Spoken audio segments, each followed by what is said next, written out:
So, okay, welcome everybody. Thank you very, very much for coming. It is very special for me that we're able to have an inspirational talk in honor of the month of Elul as we prepare for Tishrei. Let me first mention a couple of points. We just got our new candle lighting magnet for your fridge, and so we have right over there. The calendar is coming out. Beautiful calendar. We worked very hard on that this year. It's coming out Bezrat Hashem. Don't quote me on it. I know it's going to be on YouTube in a few hours or tomorrow, but Thursday, Sunday, one of those days, come next week. I know it's going to be all around town, Bezrat Hashem. And one of the special things of our calendar is that it has many, if not most, of the events that are going to be next year right there in the calendar dates. So that's going to be very, very special. I want to also mention that every single month, we have a lecture in English. It's always the first Tuesday of the secular month. By the way, we also have a monthly lecture in Hebrew, which is usually the first Wednesday of the Hebrew month. This week it's one week later, but that's okay. So tomorrow night we're going to be having a lecture with Rabbi Shneir Ashkenazi. If you speak a little Hebrew, you'll enjoy it very much. Bezrat Hashem, we're going to be having additional lectures in about 2 weeks. It will be on your WhatsApps and your email on how to blow shofar workshop. It's not a lecture; it's a workshop how to blow shofar. It's going to be very cool. You're going to be able to buy your own shofar and go through the fascinating insights of the shofar itself. Literally, how to blow it. It sounds like you're blowing like a trumpet, but it's really there are so many details that go into the blowing of the shofar. So that's going to be really cool. And exactly 2 weeks from tonight, every Tuesday night we have a class over here in Chassidus in English. We've been learning for the past half a year different parts of the davening according to Chassidus. I think it's pretty interesting. I'm enjoying it at least. And so you're welcome to join us, Bezrat Hashem, every Tuesday, except for the Chagim. But otherwise, after the Chagim, now we're still going for another couple of weeks, Bezrat Hashem. The Chagim itself, Rosh Hashanah, Yom Kippur, we're going to have a huge tent right in the back of this building like we did last year. Very well air-conditioned. Everyone's welcome, including a big Simchas Beis HaSheva during Sukkot right here outside on the street, blocking off the whole area, the whole square, as we call it, as we did last year. We're expecting a large crowd. Sorry? Who do you have this year? Mendy Jerufi and the #1 pianist, Leibel Lipsker. They're going to be doing an amazing entertainment. And of course, fire juggling, the whole program, Bezrat Hashem. And you can mark it down on your Google Calendar for the second day of Sukkot, which is the first day of Chol Hamoed, right here in Yerushalayim. Okay, so one can say that Anilu Dodi v'Dodi Li, I am to my beloved, and my beloved is to me. That is the abbreviation of the month of Elul. And so, one of the interesting points of Elul is Hashem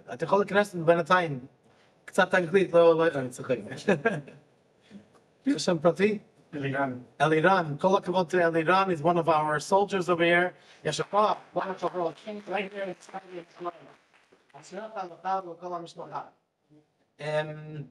And so, one of the ideas of why Elul is so special, it's not just that we do the teshuvah, but it's a time when Hashem shines His countenance to the extent that it's Yud Gimel Midot HaRachamim, the 13 attributes of mercy, which are compared to roses.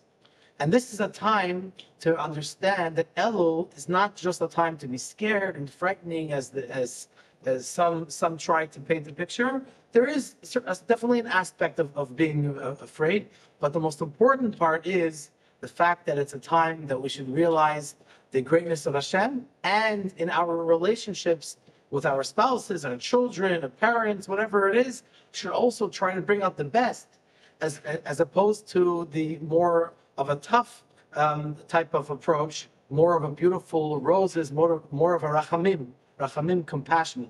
And so therefore, it is an honor for me to invite Rabbi Amos Azizoff, a colleague of mine, Shliach of the Rebbe in Mishkafayim, Ramat Beit Shemish, right there near where my in-laws live, Baruch Hashem. And it's wonderful to see that we're able to share that shluchim that are very talented over here in Eretz Yisrael, English speakers. There's a big English-speaking community over there in Ramat Beit Shemesh, as we all know. And Baruch Hashem, we're able to share and to enjoy and benefit from Rabbi Azizoff's knowledge and entertainment. B'ezrat Hashem, Rechavia, Rabbi Amos, please join us.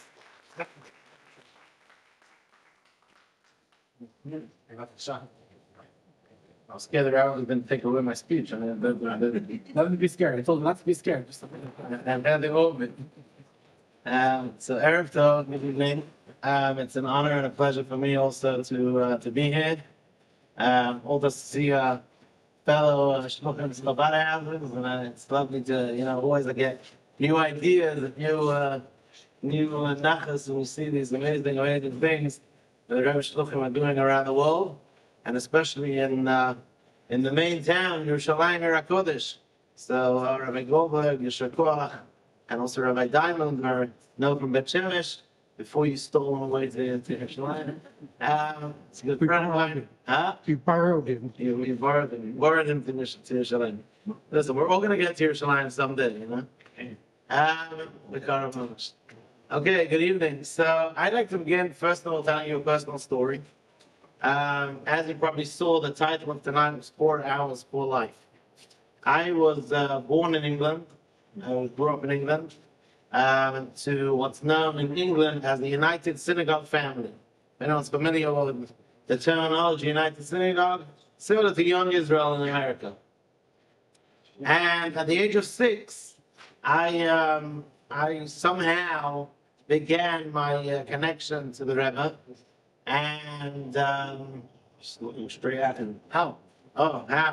So my grandparents lived in a small town called Birmingham, and there were more shluchim than Jews, I think. And all my friends, when I was growing up, were Chabad.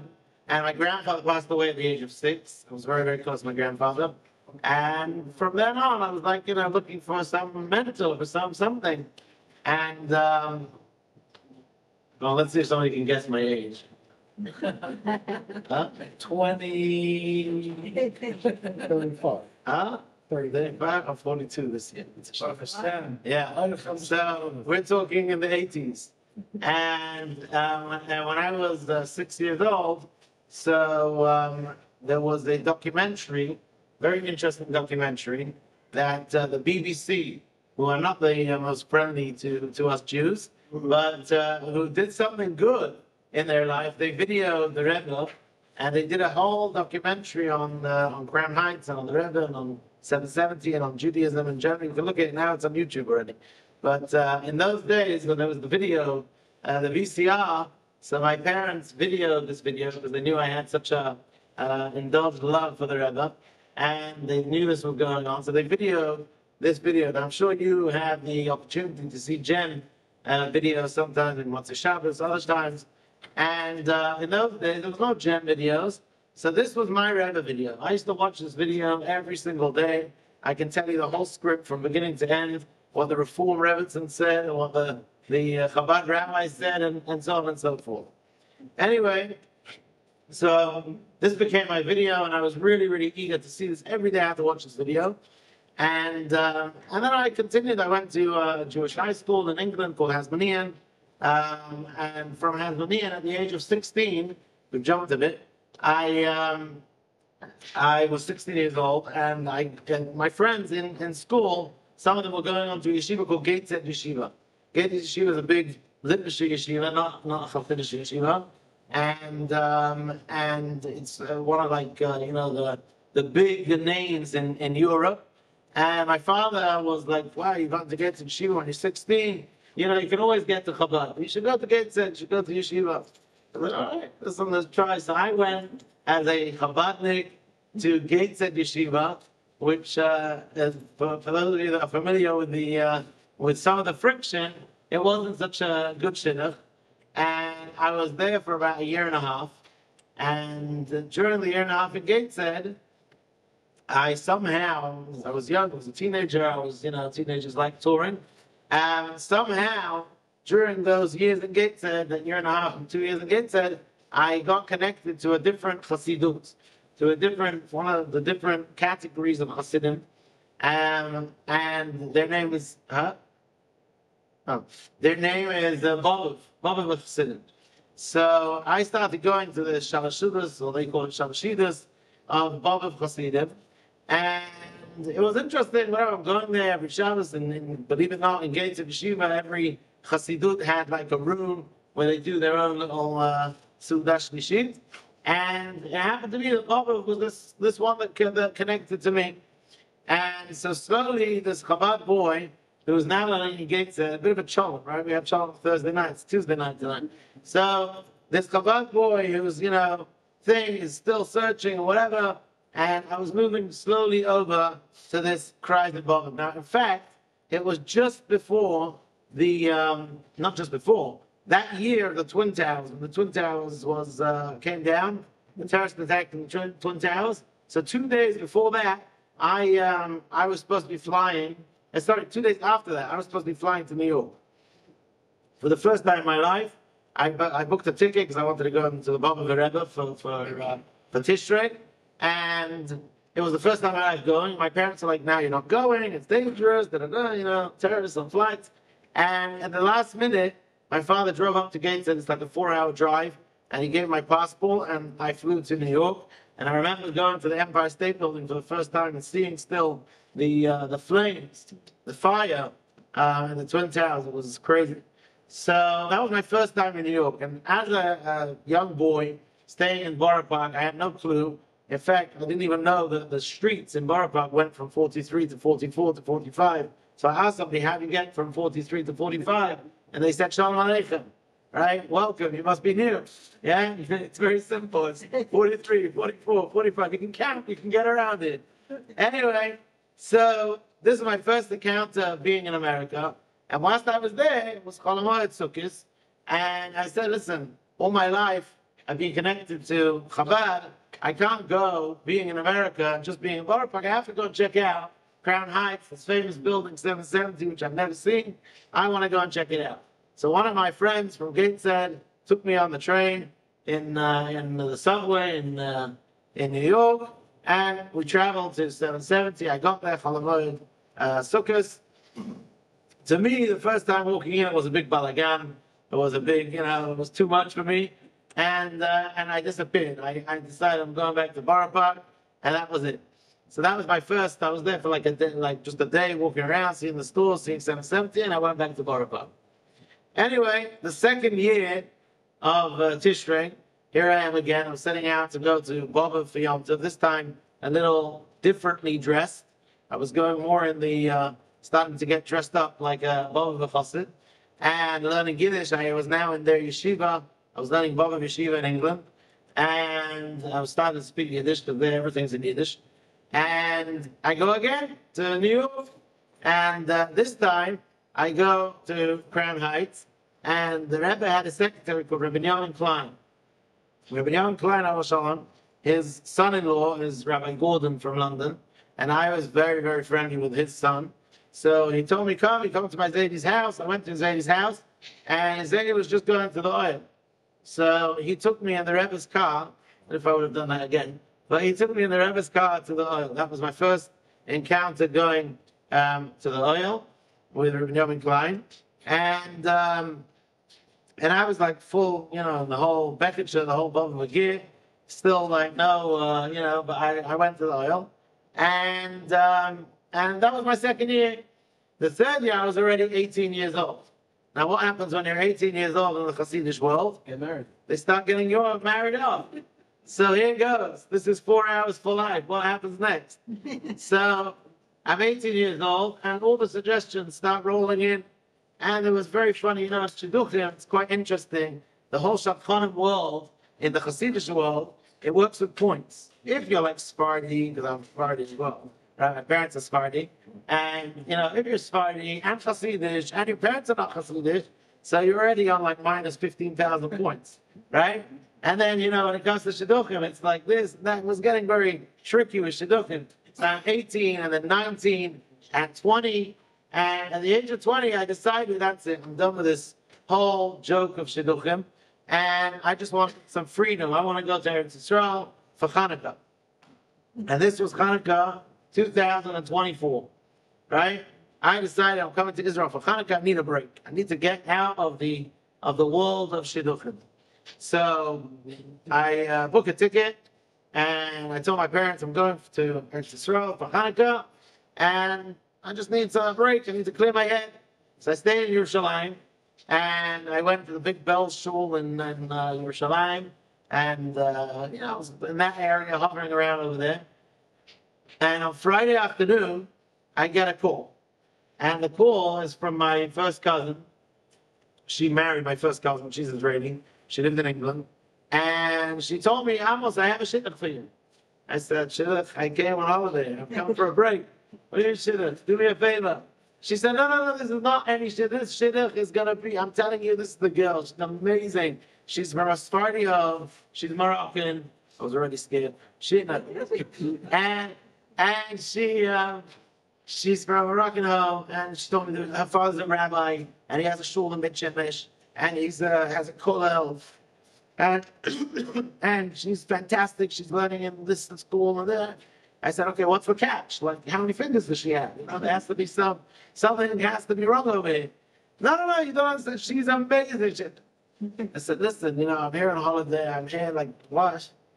So I said, okay, let's see. So once the Shabbos, they organized for me to meet this girl. Now, how it works in the Hasidic world is they set you up in somebody's house, in somebody's salon, right? You're living in somebody's living room with a bottle of water on the table if you're lucky. And the doors, open, and there's two people standing outside, so it's very private. And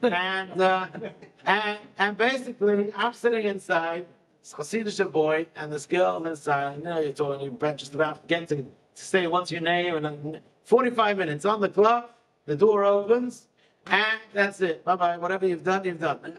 So she went home, I went home, and it was interesting. I said, something weird here. There's like some catch, something clicked over here in 45 minutes. So we said, okay, let's meet again. So the following day, we met in somebody else's house. And it was a bit of a funny story. We got locked out of the house. Nobody had the key. We were standing on the staircase for a bit. The kids, sounds like a romantic story in the Hasidic world, right? Anyway, so we're standing there and we're waiting to go into his house. I'm going to his house, and I hinted to her. I said, listen, even though I'm Bobov, but I've got some connections to Chabad, and I was in Venice as a Bobov. My friend Mendel Gordon's son was on Shlichus in Venice, so I went for one summer to be with him in yeshiva, and whatever. I'm a bit of a weird individual, I'm not the regular. Anyways, talking and this. Anyway, that was on Sunday night. On Monday night, that was only for an hour. Okay, so we're what now? We're an hour and 45 minutes, right? I know this girl for an hour and 45 minutes.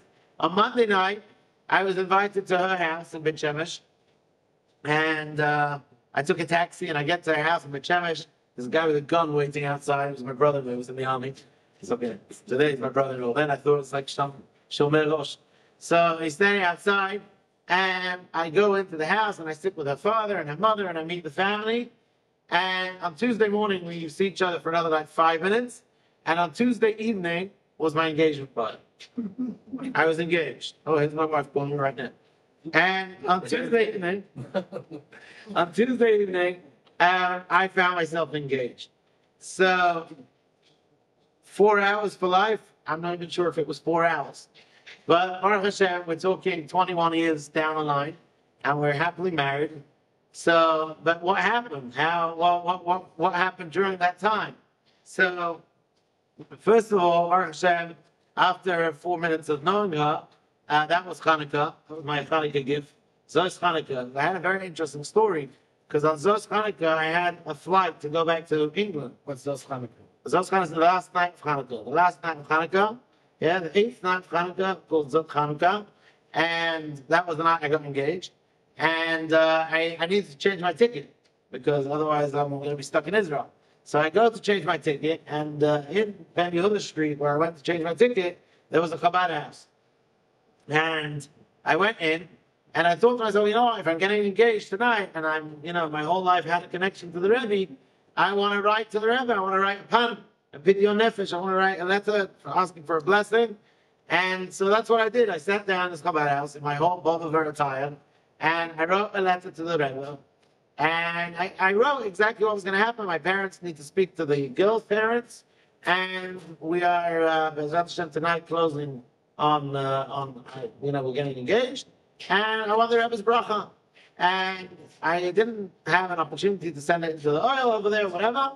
But I heard about this whole thing with some people put the letters into Igros Kodesh, into this 36 volumes of books of letters, correspondence of the Rebbe. So I said, I'm here. I'm in Ben Yehuda Street. I'm in this Chabad house. I don't have a way to send it to the oil. Let's put it into the Igros. Let's see if the Rebbe gives me a bracha. And I remember opening it up, and I nearly fainted. I opened up where my letter was, and exactly where my letter was, there was a letter from the Rebbe. And the Rebbe writes, "B'nogea lechatunat beno," with regards to the marriage of your children, it should be in the right time with all should go well. Here I am giving my blessings of Mazel Tov, and that you should build, should build a true Jewish home. And Torah mitzvahs, it should be on the foundation of the Torah mitzvahs. And then as the letter progressed, in the letter, the Rebbe is writing that the age, quoting the Mishnah, where it says 5 years old for Chumash and 6 years old Mishnah, and at the end, the Rebbe is listing all these ages. He says, and the Tikkun Olam Hazeh, the real accomplishment of this world, when they are both 20 years old. Shazel b'Yosef ben Esrim. And both me and my Kala to be were both 20 years old. So it was for me, it was like, whoa, this is insane. And I felt, this is definitely, there's something here which should never be yet. And Baruch Hashem. So that night we got engaged in the Shemish. We had a small engagement party. My parents weren't there. There wasn't Zoom in those days. And there wasn't WhatsApp call, FaceTime calls and all that. So it was actually speaking to them on the phone. And I was engaged. And a few days later, I went back to England. And that was Hanukkah. In January, in the middle of January, we came back to Israel, Shvat time. Came back to Israel. My parents, they have to have like an engagement party.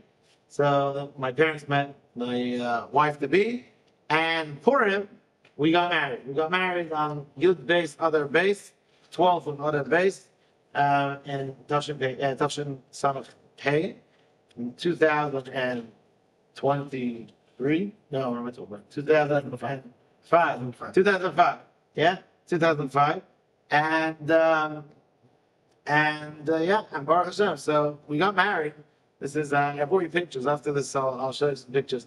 So when we got married, I was in a Shtreimel, had long pants, and white socks. The whole, if you've been around Sharim, I had the whole guy, from top to bottom, all the clothes that you could buy in the store, the shoes, the whole works. And that's how I got married. I got married in Shemish 21 years ago. And I was like full on Bob, and my wife, it's very interesting. Like you may ask, why would a girl from a Sephardi home take a boy from, the Hasidic world? So she has an uncle. She has her aunt. My mother-in-law's sister married a Vishnitz Chassid. So she has like cousins that are in this world. So it wasn't like totally strange for her. And she also was looking not for the the straight and closed-minded thing. She wanted something different. Boy, she got something different. But this is that was one of the reasons she was willing to take a Hasidic guy. And the truth is, all her friends thought she's nuts. She tells me till today, and her friends tell me too. She said when she came home and said she's getting engaged to a Hasidic guy, she met for 4 hours. That was it. We like disowned her. This is like she's crazy. But Baruch Hashem. So we lived for 7 months. We lived in Yerushalayim in Belz, in Shkulat Belz, and after that we moved to England. We lived in England for 3 years, and during those 3 years, I did some Baruch Hashem, we had our first child. We had after about 2 years, thank God. So it gave me some time to settle down. And after 3 years, we decided that this life of Shtreimel and white socks and all the rest of it is not really where we see our future. So we decided the only way that we're going to be able to make some big change is to make Aliyah, to come to Israel. Because, nobody knows me here. It's a new place. We start a new life. So it was after 3 years of living in Stamford Hill, which is like the Mea Sharim of England. We decided that's it. We're going to move to Israel. and I made a little bit of a change in my attire. And we moved to Beit Shemesh. I was davening in Rabbi Goldberg's father-in-law's shul, Hartman shul. Amen. And I lived there. I lived in Beit Shemesh for three years. I was down in Chabad, and I was like still, like parent. I wasn't yet changing anything or doing anything drastic for a change, because it's not like me. I like drastic things. And anyway, so we lived there for 3 years. The whole story, again, we'll come to Fabring one time. But so we lived in Beit Shemesh for 3 years, and after 3 years of living in Beit Shemesh, Parnassa was a bit difficult for us, and we were offered 2 very, very good jobs in England.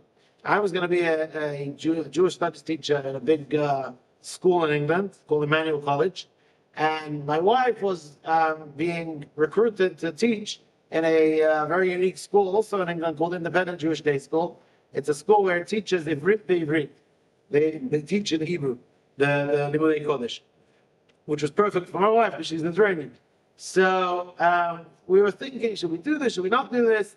So one night I sat again and I wrote to the Rebbe. I wrote a poem to the Rebbe. I wrote a letter. And once again, I put it into the Igros Kodesh.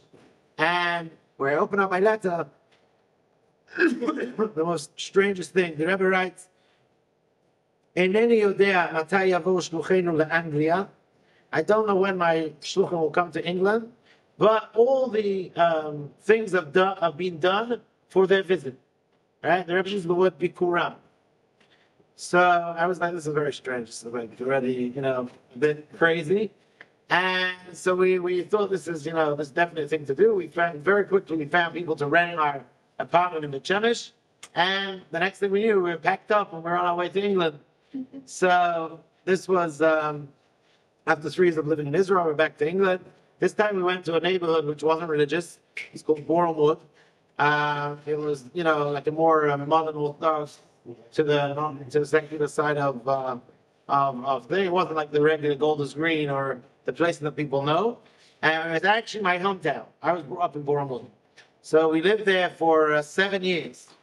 And whilst we were in Bournemouth, for those 7 years, I was like telling my wife, I really want to put on a long black coat and I want to be full on Chabad.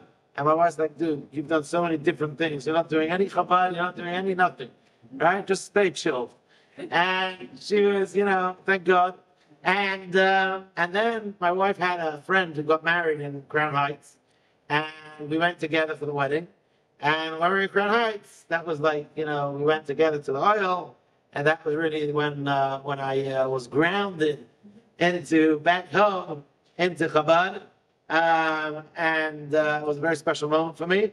And so we lived there for 7 years, like I told you. And we came back to Israel. And my daughter was turning 12 years old in England. At 12 years old, you go to high school. So we had to really make a decision what's going to be. Either we stay in England and we're there for life, or if we want to go back there to Israel, now's the time to do it. So we went. We came back to Israel in 2018, and we came back to Israel. We lived in Ramat Beit Shemesh for 1 year, and after a year of living in Ramat Beit Shemesh, I was helping Rabbi Farah, who was the English-speaking shliach in Beit Shemesh. Amen. And after a year of living there, Rabbi Viner, who's the head shliach of Beit Shemesh, he told us about this new neighborhood in Beit Shemesh it's opening up called Mishkafayim, and he offered us, if we want to go on shlichus to Mishkafayim. So, and the rest is history because we've been there for 7 years. Have a Chabad house, and but it's very interesting because the Shchuna Mishkafayim, right? When you say to somebody, where are you from? So I said, the Shchunat Mishkafayim. They laugh. They think you're Shchunat Mishkafayim, the neighborhood of glasses. It's weird. But so the first thing I tell them is, I believe Hashem did it in this way because the first thing it does to a Jew is it puts a smile on their face. Right? It's amazing. Tell them where you're from, Shchunat Mishkafayim, the guy's smiling. Right? Didn't have to do much. And second of all, it's an amazing experience to be there. It's called Shchunat Mishkafayim because it's built in 2 circles, right? It's built like glasses, and that's why it's called Shchunat Mishkafayim.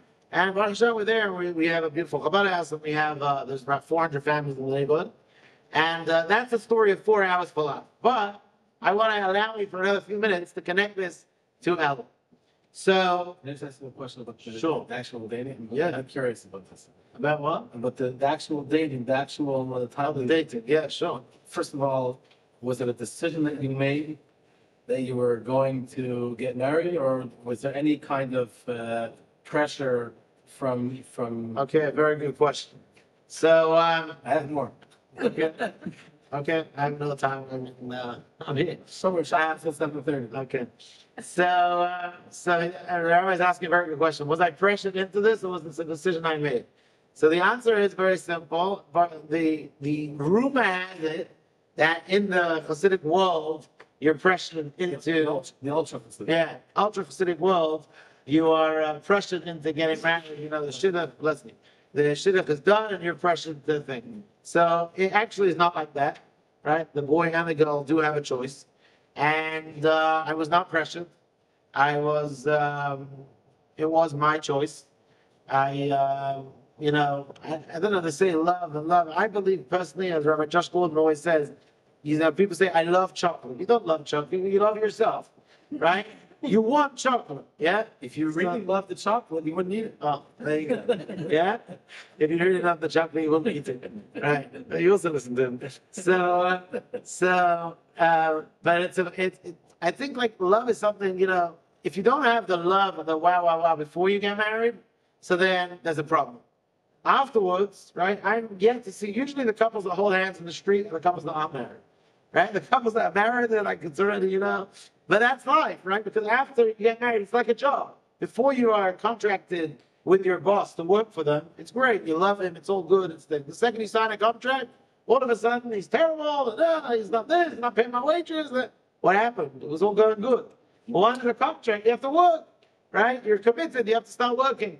So, people say, well, did you love her? Did you this? I mean, I felt a connection. I felt there was something over there that I didn't have in the last 3 or 4 experienced girls that I met, and yeah, I was not forced into it. Like, what language do you speak to? I think in English. I can't remember. I guess she's Funny one years ago.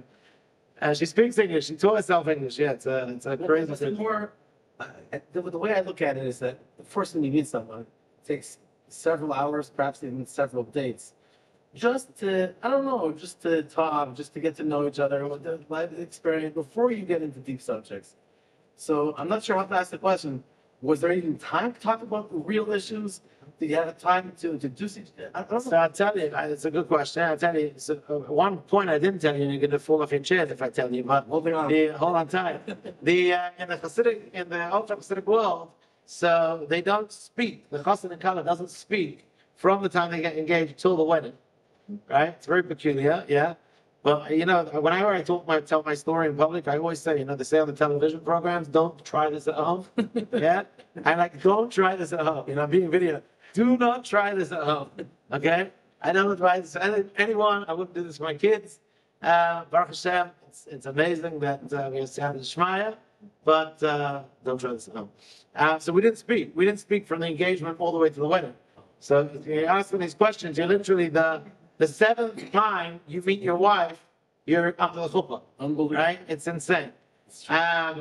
But usually how it works is that before you even get to see the girl, a lot of the questions, like people have found out whether the families are compatible, whether the people are, you like the same things. What's really left is the tachlis. If you're not, going in there and going, not for me. I don't get a feeling. I don't get, So at what point do you say, okay, now we want to get engaged? So I gotta tell you, what's mine the moment? What's that? Mine was very. It's a good question. It's a very good question, but mine, you should know that the regular way they do it is on the same day.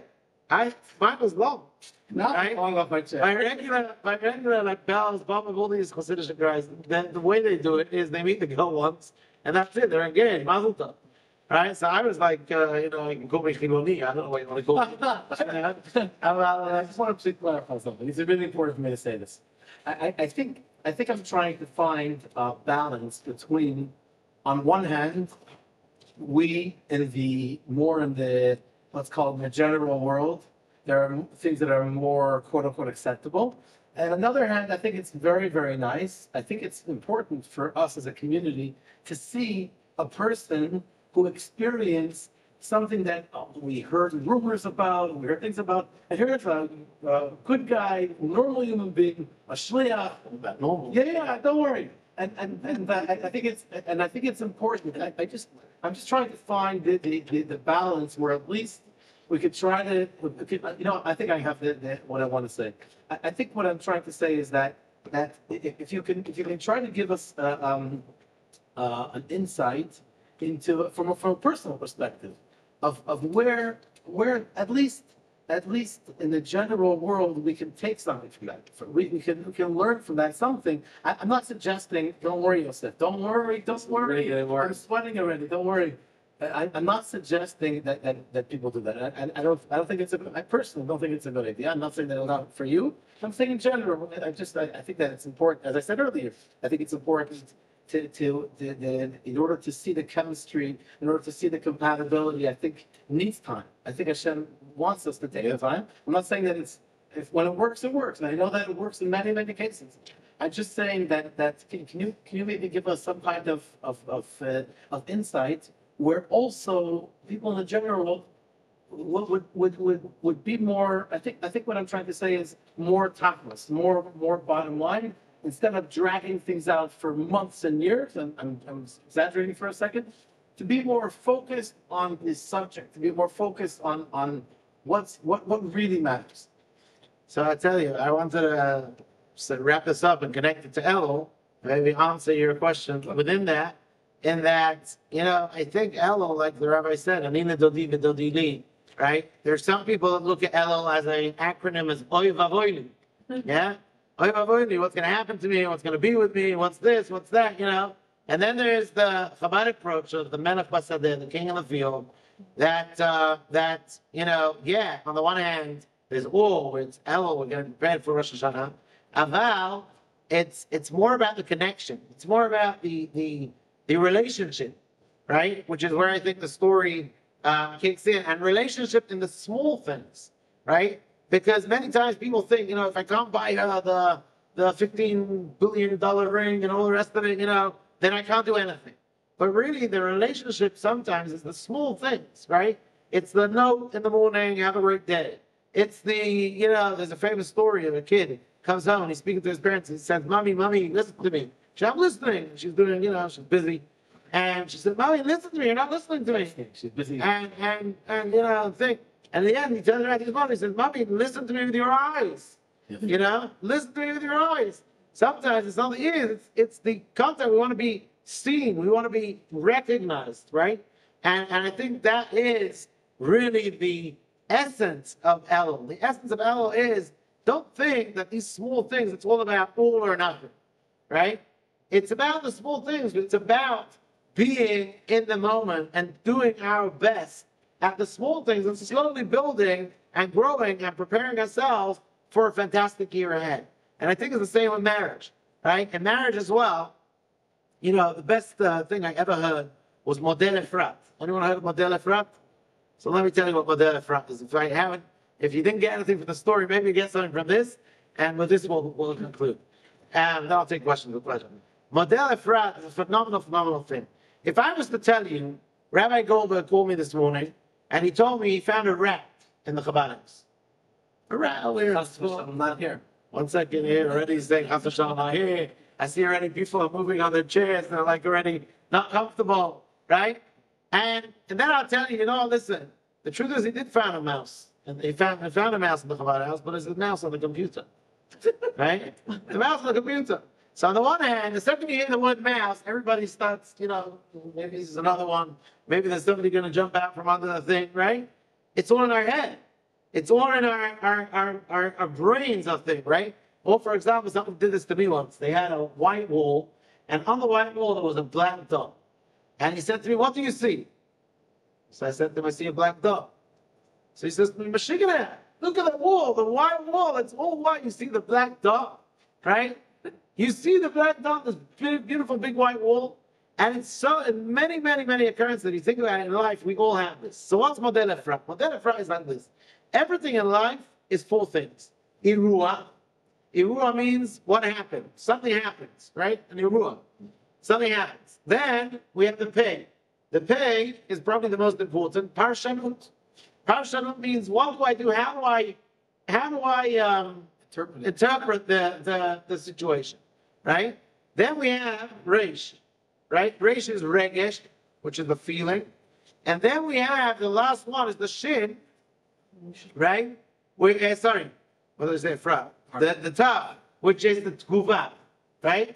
So we have Iruah. One second. Iruah is the thing that happened, right? Reish is Regesh, and the feelings. Messing this up. And Aleph Iruah. Peg is Parshanut, how we interpret it. Reish is Regesh, our feelings towards the interpretation. And the last one, Tav, is Tguva, how we react, right? So how does this play a role in marriage? How does it play a role in Elul? How does it play a role in life? And how will this change our life? Right? I think this tool is something which will change each one of your lives. It's definitely changed my life in that when we think about something, sometimes a guy would come to shul on Shabbos morning and the rabbi didn't say hello to me. So straight away, the rabbi doesn't want me, the rabbi doesn't talk to me, the rabbi doesn't like me. The rabbi just walked into shul, he's schwitzing, he's just come from the street, he's dripping, he's, right? Give him a chance, give it. But my parshanah already, right, has taken me to a place where that wasn't at all what the rabbi was thinking. And then my feelings towards the rabbi are going to be, from that. And then my reaction is also going to be the same. I might go to a different shul. Yeah?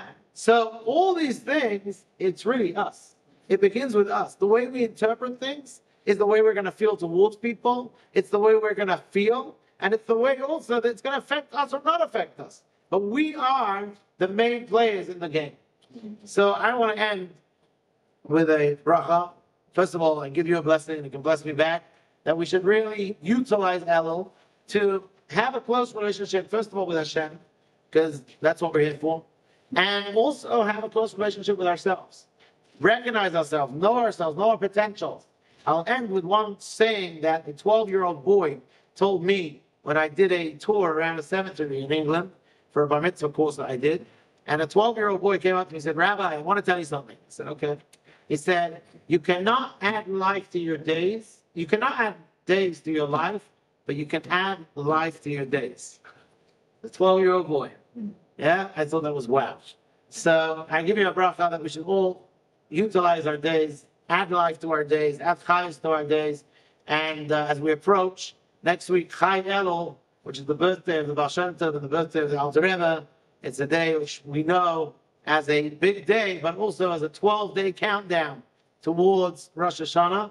From Chai Elul is 12 days. And they say that every day corresponds to a month of the year. There's 12 months in the year. And in Hashem, we should all merit to have a Ksima V'Chasima Tova, a happy and a healthy new year. Amen. And reach our potential in life with our spouses, with ourselves. Amen. And in Hashem, we should really be back in Yerushalayim. You're in Yerushalayim, but I should get back here real soon to the Beit of English and the Levi. So I have what to do. And B'kar Mamash. Amen. Thank you for having me. I think what you're trying to say is that every coin has two sides to it.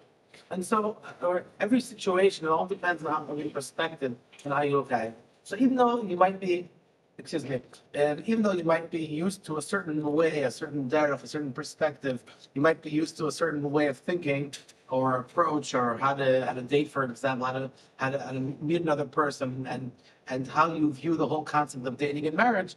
I think we should be open to at least the Sure. another approach, and even add to that in the middle there are many different approaches.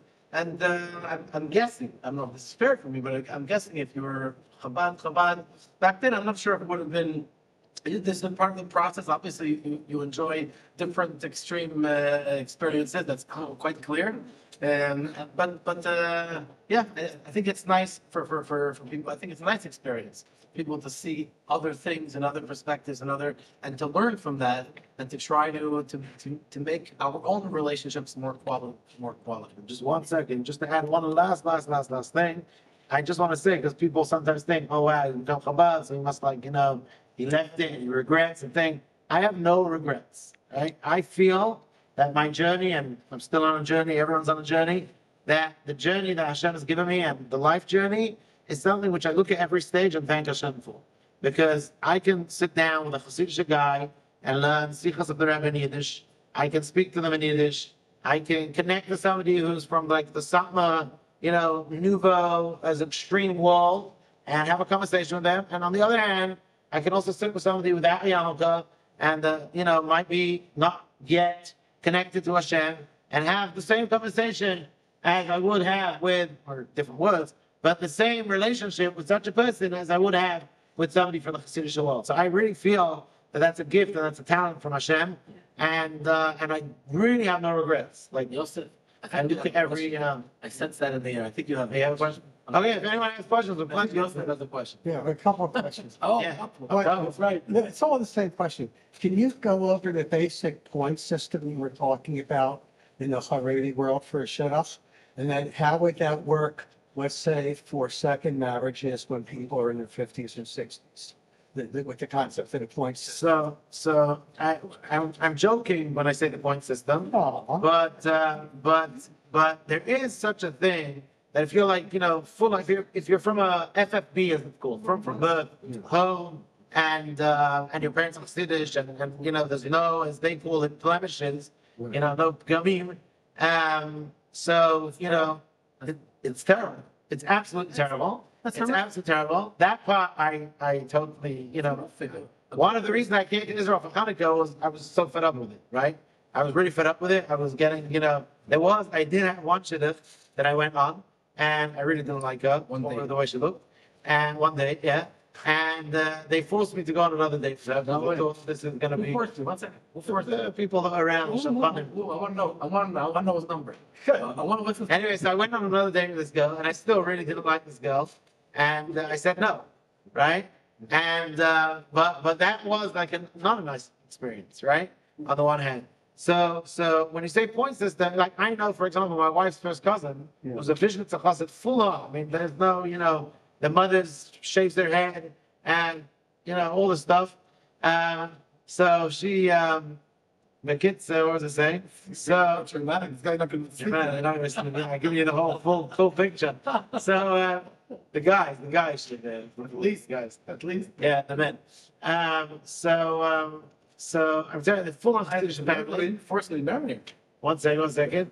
But they, for example, when they make a shidduch in the vision to world, it's like the father has got like maybe some mental health issues, or the mother of the child has to be Sephardi. They have to be catch-22. There has to be like some catch. And it's a crazy print. It's a crazy world. It's a crazy world. And like I said, don't do this at home.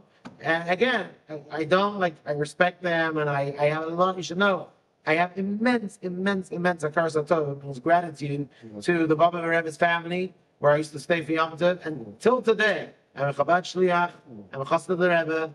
I go every year when I go to the Kinsei Shluchim, I make a point to go to Borough Park and to go to the house that I stayed in, and I have a coffee with them and some kugel, whatever they have out on the table. And every Yom Tov, I call them to wish them good Yom Tov. I have immense gratitude. I have no grudges and no, nothing bad to be said about that world. On the other hand, it's not my, the way I see my life, and it's not the way, Baruch Hashem, I had the ability to get out and to do other things with my life. But I have no grudges. I have no, nothing anti against that world. So the question is, I'm serious about the point system. Does it really exist? I mean, So again, it's not a point system, but yes, they would. Let's say if you're somebody has a cousin who's a homosexual. Does that mean that they lose points? probably.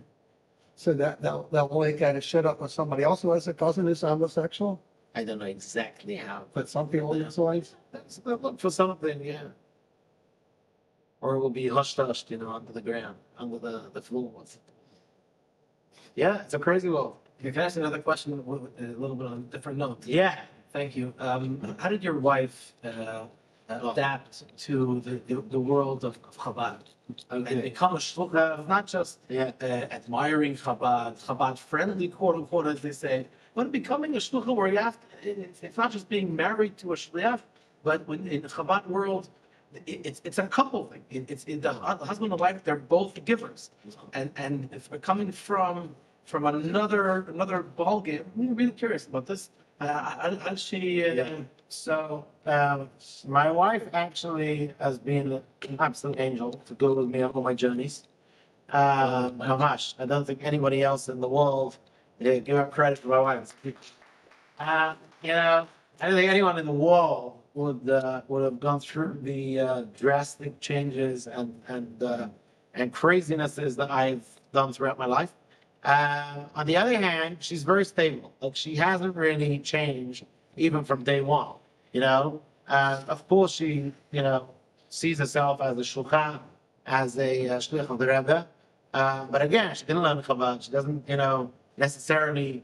We learn together and we grow together. My wife has a phenomenal job. She's actually in the head of a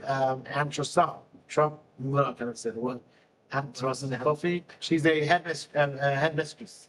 A principal of a school in Moshav near Beit Shemish, Moshav Nocham, of 600 children. It's an amazing school. It's a school called Beit Sefer Meshalev. They combine religious with non-religious children. She's the principal of the school. Living with a principal is not easy. But so she gets, she gets her own back on me, and but it's amazing. It's not just to see. So she has on the one hand, she's involved in the Chabad house, and thank God she is. Otherwise, it would look very differently. But she's also extremely, a huge educator, an amazing educator, and they love her. And you've got to realize that you're talking about some of the most secular families in Israel. I mean, they live in Kibbutz Lamed Hey. Very, very secular families go to that school, and yet they have utmost respect for my wife, and they admire her, respect her, and she does a phenomenal job. And one of the major things that happens in her school is that at least they're not anti-religious.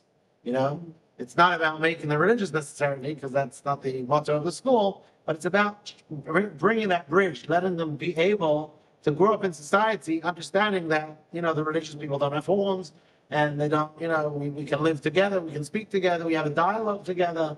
So it's a phenomenal thing. So that's what my wife does. Are there any questions, please? Women, feel free. And she's also a mother of 5 kids, Baruch Hashem. Baruch Hashem, Baruch Thank Hashem. you. Do you have any questions? Please feel free to ask. Questions from the I ladies? think you have a question, right? I don't have a Everything. Everything's done. That's okay. Questions are good. No questions. Okay, so Shana Tova. Where can I meet an ex-Satmara? Ex-Satmara? An ex-Satmara. Oh my gosh. You look lots of those. You look at Online. You can go on YouTube. Or better Go on yet, YouTube. There's a guy called Rabbi Katz. A very interesting guy.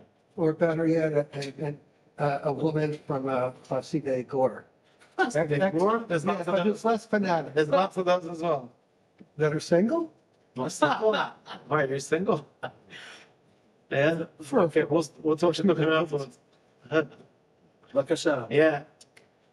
Would you mind going back to a part of your history where there was friction because you had some feelings for the Chabad movement and you were in the seminary? You talked about friction and some of those particularly from New Orleans, from America, have no, I would love to understand more about the friction, particularly. So when I say, because we're all under a greater attack, and so what are these areas of friction? amazing, brilliant question. When I say friction, I don't mean, God forbid, they were, they're throwing chairs at me and they're, there's no violence. They care to differ on different planes. So it's like this. We know the history going back. It was the Baal Shem Tov and the Vilna Gaon, and they opposed each other. The Hasidic movement and the Nagdim, as it was called, the opposers, where there was friction, right? When I say friction, they have different ways of serving Hashem. We're all serving the same God. We all, religious Jews doing the same thing, but they have a different approach. They had a different approach to getting their connection to Hashem. So where I learned in yeshiva was the mitnagdim. It was like a litvish yeshiva, right? Their approach is very much the book, the sefer, the learning, the mussar. There is no Hasidus per se. There are Hasidic Jews learning in that yeshiva, but there is no Hasidut. There's no learning Hasidus. And therefore, when I say opposed to Chabad, I don't mean God forbid, even the Mashkiach of Gates and Rabbi Yosef Karnofsky, his brothers are the Lubavitcher. Okay? His brothers are David Karnofsky, who's in London. So, and they speak and they go to each other's weddings. It's not like, there's anything thing. But I was a wild boy, yeah? So in Gates at Yeshiva, I was giving out Tanis, right? I made a giant menorah, Chabad giant menorah, and all the Bachrim were dancing around this menorah. It was causing chaos, yeah? So that was things they opposed, right? If I would have been a normal, just stick with the Gemara and been a Chabad boy learning Gemara, I don't think they would have had any opposition. Huh? Yeah, Yerushalayim. But being the wild Amos that I was, that he opposed to. And rightly so. Yeah, I understand him, right? So that was the friction really that he had toward.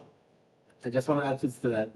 That today I would like to believe that it's two things. First of all, as far as the teachings of Chassidus, it's amazing to see here in Israel and abroad how there's been a lot more integration of learners of Chassidus, much more than Just so much so, Gates at Yeshiva, Gates at town, this big Litvisha town, has just received the Shliach. wow. Yeah, this year, the Shliach went out to Gateshead. I mean, back in the day, I'm talking like 40, 50 years ago, remember Futafas used to go and give shiurim, and other mashpiyim would go give shiurim there. So today, Gateshead town has a Chabad. So that's 21 years down the line, a big change. And again, today it's very different. I mean, going back, in those days, it sounds like I'm 90 years old, but it was less a thing. You go today, most Litvish yeshivas, the Bachrim go to either Shir Tanya or there is a Tanya in the yeshiva. There's much less friction today than opposition than back in the day. But I think when I said friction, I didn't mean I wanted to think that, God forbid, he came to me and said, if you're a Chabad, you got to get out. That wasn't what he said to me. But he said to me, listen, dude, this is a Lukash yeshiva, and you're not going to do your missioning work over here. Chill. And that I accept. I can't say he was, wrong or a thing. And that's what I meant. So maybe I didn't explain it well enough. But that was a very good question, and yes, we were still friends, and till today, I haven't been back actually. I would have loved to go back. I never went back, and but if I would see him, no hard feelings. Yoshmi, I want to thank Rabbi Amos. Thank you very much. I'm not going to fuck on your shluchos. Bless Hashem. Tzivach Simotayva. A great New Year to everyone. Please join us back, Mizat Hashem, whether it's through the emails or the WhatsApps. You could leave your information over here, and we'll be happy to be in touch. Thank you. If anyone wants to take pictures, I have pictures. That's right. Please show us the pictures, and also thank you to Mordechai and Raya. Yes. For recording and hopefully editing and uploading to our YouTube channel. So,